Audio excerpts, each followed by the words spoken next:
হাসিনার জেলায় দিনভর সংঘর্ষ, ভাঙচুর, কারফিউ সব মিলিয়ে থমথমে বাংলাদেশের গোপালগঞ্জ। বুধের পর বৃহস্পতিতেও বজায় থাকলো একই ছবি, তবে আগের তুলনায় সাময়িকভাবে উত্তেজনা প্রশমন হয়েছে। বেড়েছে নিরাপত্তা, টহলদারি চালাচ্ছে পুলিশ থেকে সেনা। তিনি থাকলে পরিস্থিতি এতটা হাতের বাইরে যেত কিনা তা জানা নেই, কিন্তু তার জেলাতেই যে এখন উত্তাল পরিস্থিতি সেই খবর পেয়েছেন শেখ হাসিনা। বাংলাদেশের বাইরে থেকেও দেশের খোঁজ রেখেছেন তিনি, আবার দিয়েছেন বার্তাও। তিনি কি বার্তা দিয়েছেন শুনবো। কিরকম বিভৎস ঘটনা এই এনসিপি, জামাত, বিএনপি এবং ইউনূস এদেরকে দিয়ে ঘটাচ্ছে একবার চিন্তা করে দেখেন। বাংলাদেশের মানুষের জীবনে শান্তি নাই, নিরাপত্তা নাই।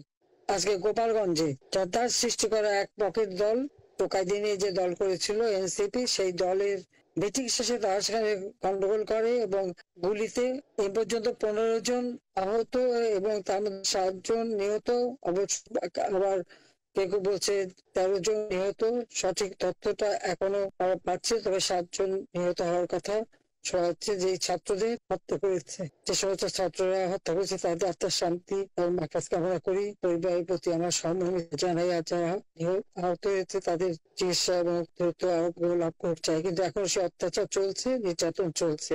আর সেখানে এক দল বানিয়েছে ওই যে এনসিপি, তারা আবার সব জায়গায় যায়।